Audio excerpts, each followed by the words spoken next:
And for today, personal tip, ang aking personal payo for today, hindi lahat ng nangungumusta ay mangungutang na agad. Okay, yan yung personal payo ko ngayong araw at yan yung aking personal opinion.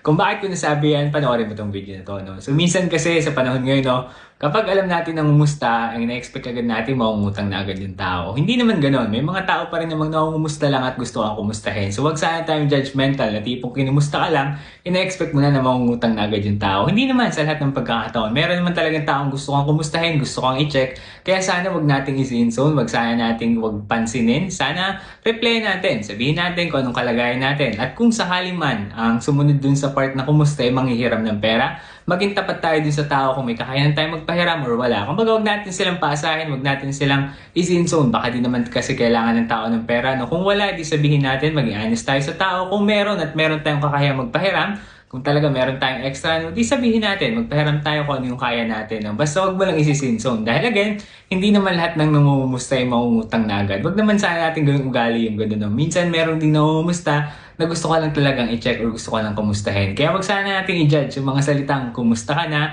wag natin katakutan. Okay, yan lang yung personal payo ko ngayong araw na to. Kung nag-gets mo yung mensahe ko at nagustuhan mo, baka pwede pakilike and share ng video na to. Supportahan mo ako sa pamamagitan ng pag-like and follow ng FB page ko na Ed for Today. Ganun din syempre sa TikTok. At pwede ka rin mag-subscribe sa YouTube ko na Ed for Today. Yun lamang. Salamat!